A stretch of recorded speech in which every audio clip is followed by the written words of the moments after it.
Frères et sœurs, je vous remercie de votre foi et de votre dévouement à l'Évangile, de votre amour et de votre sollicitude les uns pour les autres et du service que vous rendez dans vos paroisses et branches, ainsi que dans vos pieux et districts. Merci aussi de votre fidélité à payer votre dîme et vos offrandes et de la générosité avec laquelle vous versez aux autres fonds de l'Église. À la fin de l'année 2010, il y avait 52 225 missionnaires en service dans 340 missions de par le monde. C'est l'œuvre missionnaire qui donne vie au royaume. En ces derniers jours, l'adversaire prospère quand nous sommes moins engagés envers le Sauveur, que nous ignorons ses enseignements des Écritures et quand nous cessons de le suivre. Parents, c'est maintenant que vous devez enseigner à vos enfants à être des modèles en assistant à la réunion de Sainte-Seine. Lorsque le dimanche matin arrive, aidez-les à être bien reposés, bien habillés et spirituellement prêts à prendre les emblèmes de la Sainte-Seine et à recevoir le pouvoir du Saint-Esprit qui éclaire, édifie et ennoblit. Que votre foyer soit rempli d'amour parce que vous honorez le sabbat toute la journée et que vous goûtez à ces bénédictions spirituelles toute la semaine. Exhortez vos enfants à se lever et briller en sanctifiant le sabbat pour que leur lumière soit une bannière pour les nations.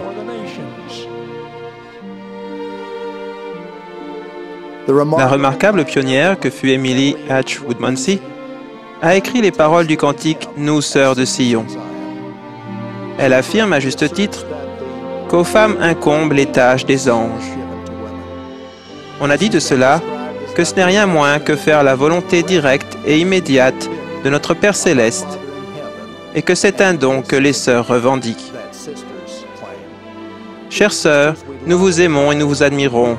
Nous apprécions votre service dans le royaume. Vous êtes incroyables.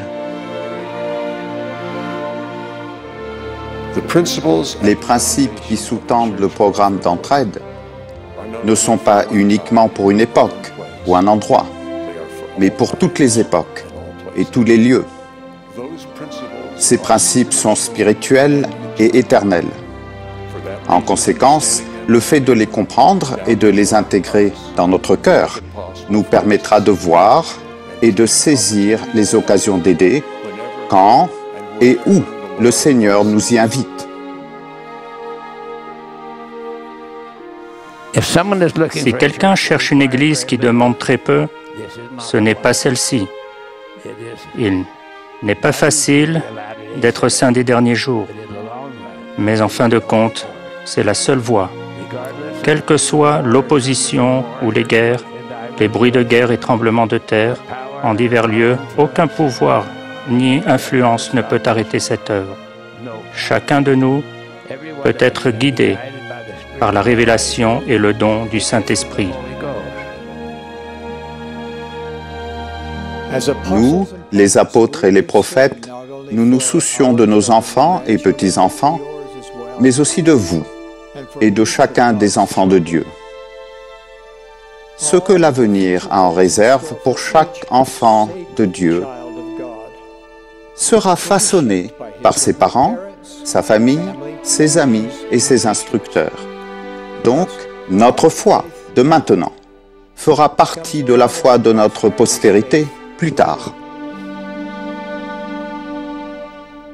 S'il est important de perdre tout désir du péché, la vie éternelle demande plus encore. Pour atteindre notre destinée éternelle, nous devons nous efforcer d'acquérir les qualités nécessaires pour devenir un être éternel.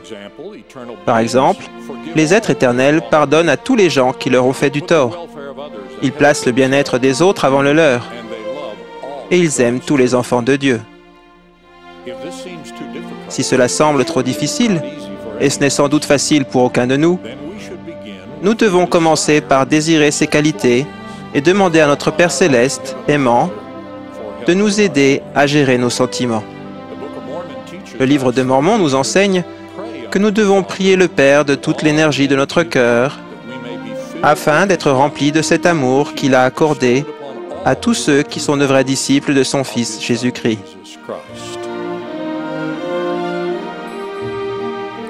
On réalise de grandes choses grâce à des choses simples et petites, comme les petites paillettes d'or qui se sont accumulées avec le temps en un grand trésor. Nos petits actes simples de gentillesse et de service s'accumuleront dans une vie remplie d'amour pour notre Père céleste, de dévouement pour l'œuvre du Seigneur Jésus-Christ et dominée par un sentiment de paix et de joie chaque fois que nous allons avec amour les uns vers les autres. Avez-vous déjà pensé à la raison pour laquelle vous avez été envoyé sur Terre à cette époque précise?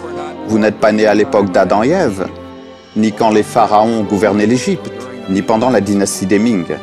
Vous êtes venu sur Terre à cette époque, 20 siècles après la première venue du Christ.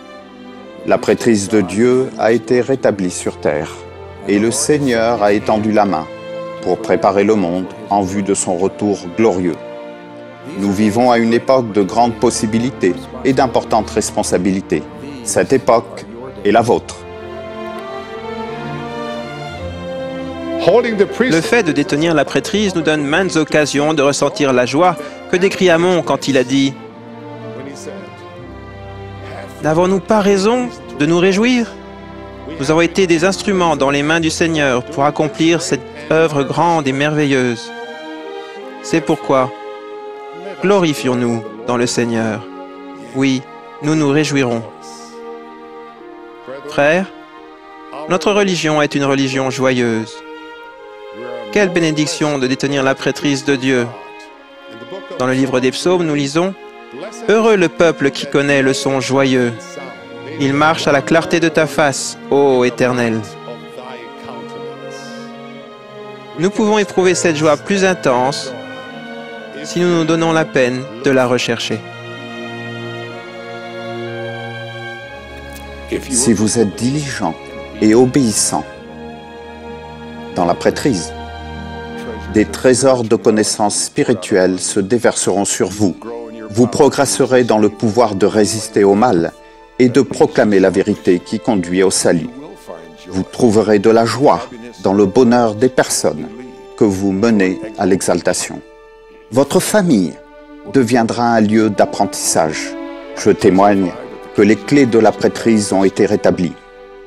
Thomas S. Monson détient et exerce ces clés.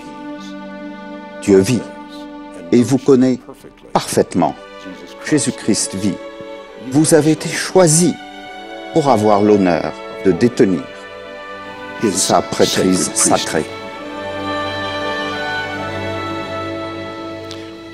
Qu'est-ce qui vous protégera du péché et du mal qui vous entourent?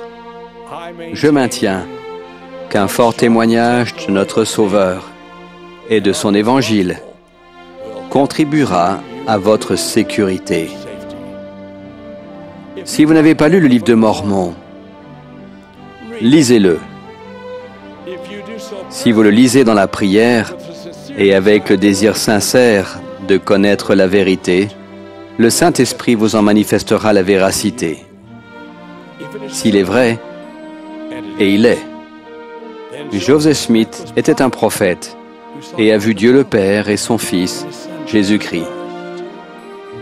L'Église est vraie. Si vous n'avez pas encore de témoignage de ces choses, faites ce qui est nécessaire pour en obtenir un.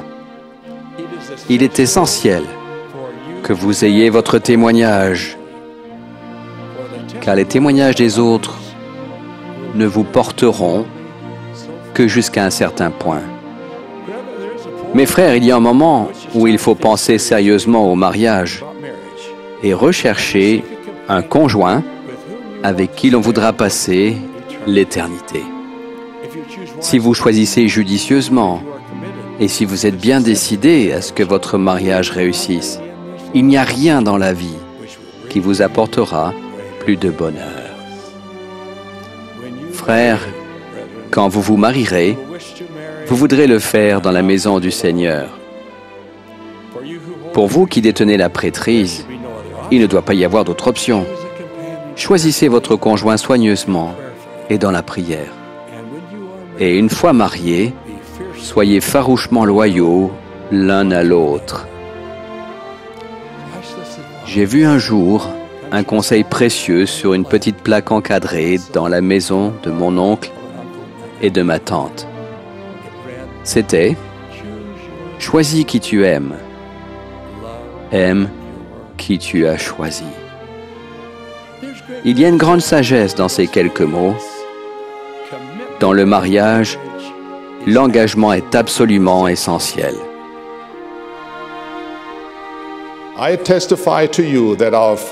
Je vous témoigne que notre Père Céleste aime ses enfants. Il nous aime. Il vous aime.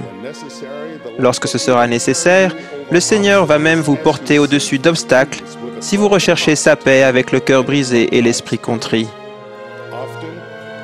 Il nous parle souvent d'une manière que nous ne pouvons entendre qu'avec le cœur. Pour mieux entendre sa voix, il serait sage de baisser le volume du bruit du monde dans notre vie. Si nous ignorons ou bloquons les inspirations de l'Esprit, pour quelque raison que ce soit, elles deviennent de plus en plus imperceptibles jusqu'à ce que nous ne puissions plus les entendre du tout. Apprenons à écouter les inspirations de l'Esprit, puis à nous empresser de les suivre. Recherchez et appliquez convenablement l'esprit de révélation, et je vous promets que vous marcherez à la lumière du Seigneur.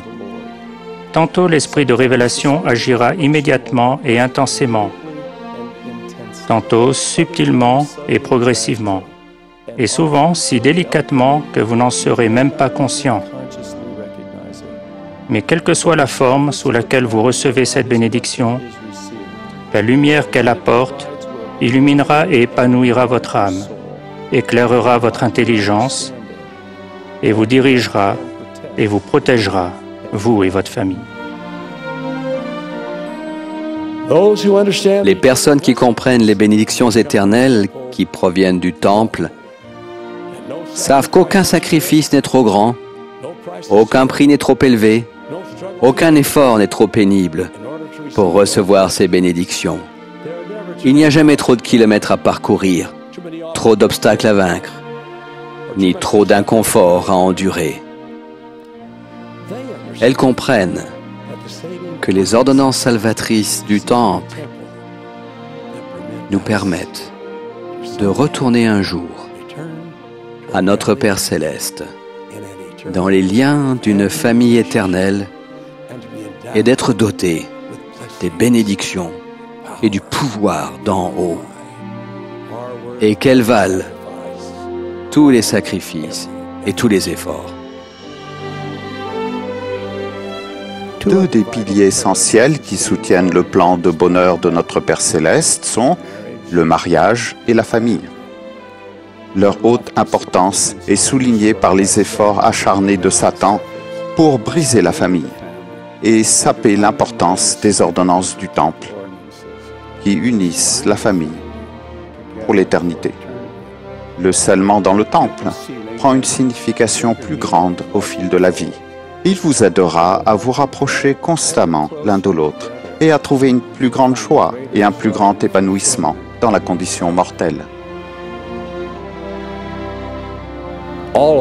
Nous pouvons tous répondre aux attentes élevées de Dieu, aussi grandes ou réduites que soient nos capacités et nos talents.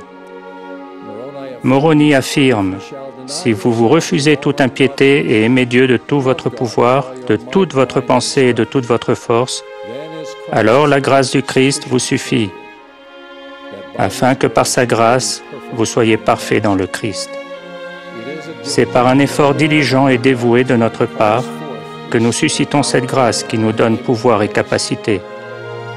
Effort qui comprend certainement notre soumission à la correction divine et notre repentir sincère et sans réserve. Prions pour avoir sa correction inspirée par l'amour.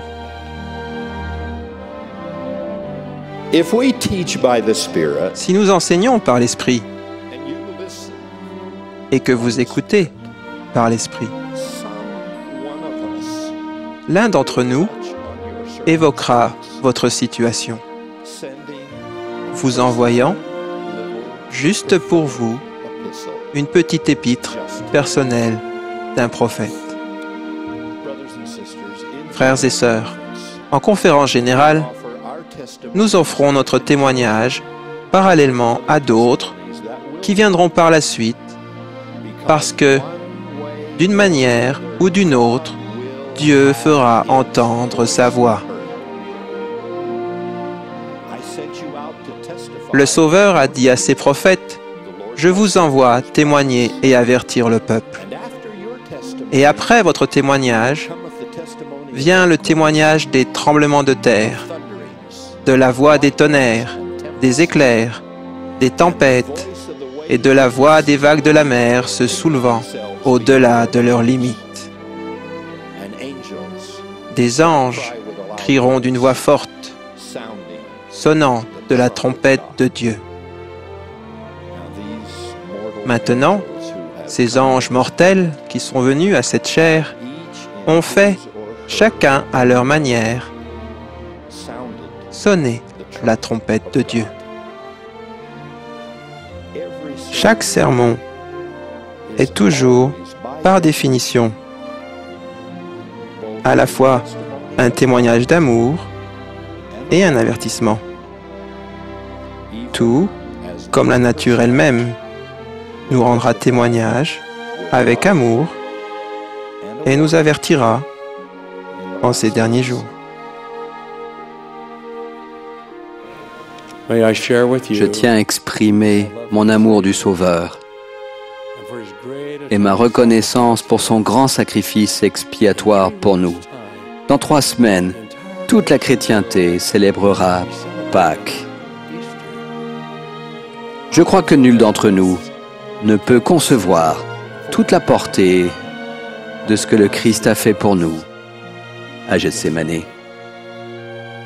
Mais chaque jour de ma vie, je suis reconnaissant de son sacrifice expiatoire pour nous.